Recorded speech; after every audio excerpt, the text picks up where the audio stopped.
Hey guys, I want to talk to you today about heart disease, atherosclerosis, fat, cholesterol, and how cholesterol really isn't your bad guy, and yet we have completely demonized it because everyone says high cholesterol causes atherosclerosis, which leads to heart disease and blah, blah, blah. But I want to explain to you the mechanism of what is actually happening in the body and why those statements are just completely false.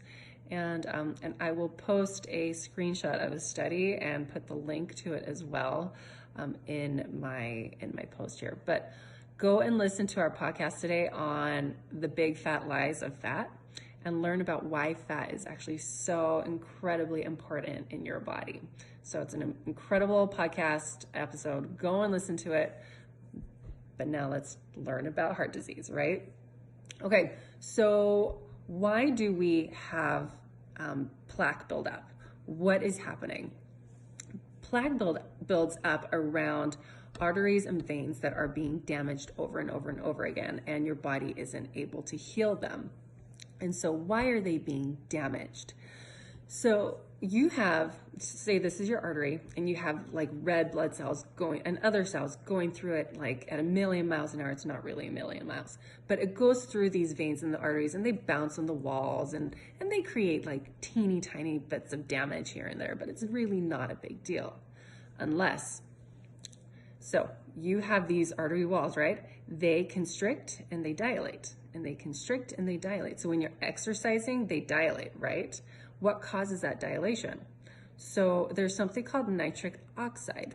Nitric oxide, a lot of people take nitric oxide as a pre-workout because they want more oxygen and they want more nutrients as they are working out, and they want more energy because more oxygen, more glucose means more energy.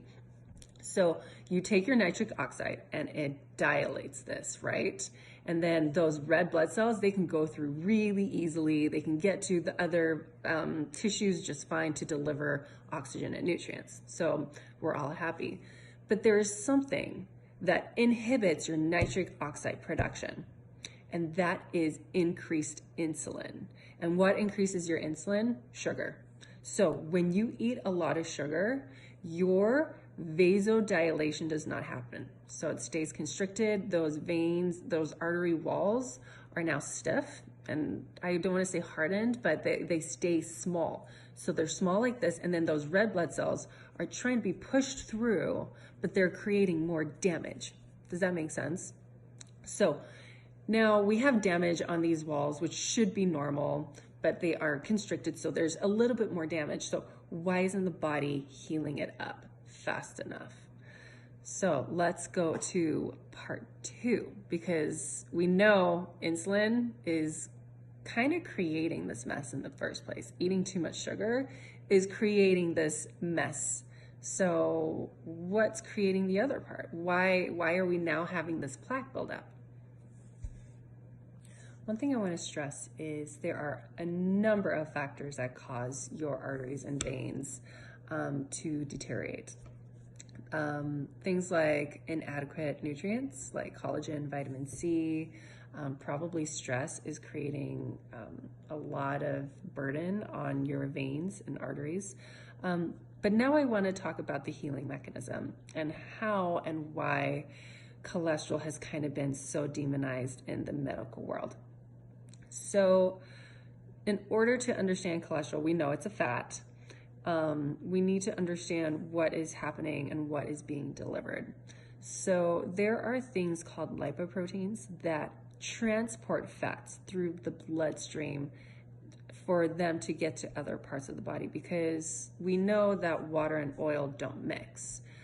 So it's the same thing with the body. Fats don't travel well in your bloodstream because your bloodstream is mostly water.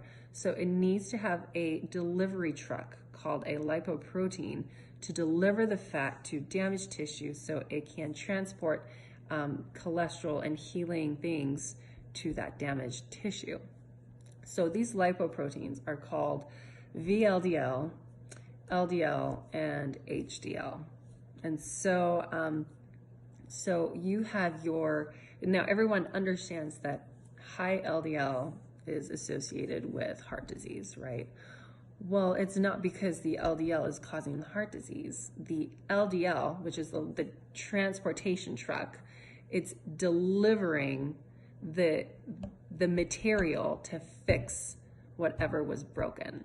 So it's like going to a construction site, and they tore down a massive amount of buildings, and you see all these trucks there that are delivering material to fix the building, and you say, oh my gosh, those trucks are bad.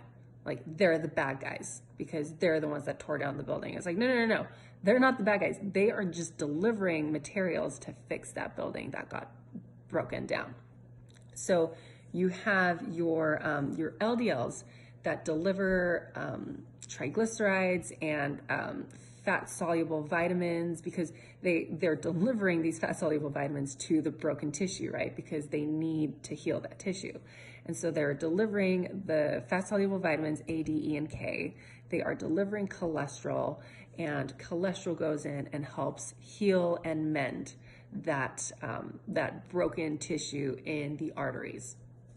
But there's a problem, because cholesterol is not creating the plaque buildup. What happens when you oxidize that cholesterol is that's where it starts to create a problem.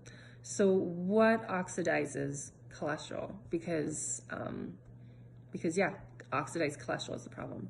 So increased blood sugar and increased insulin actually oxidizes cholesterol.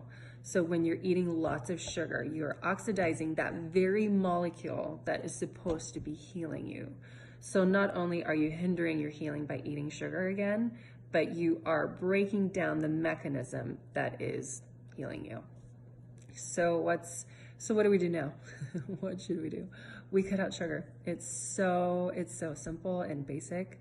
You cut the sugar down and you allow everything to flow perfectly again. You decrease the oxidation rates of your cholesterol, and you allow the cholesterol to help heal and repair your tissues.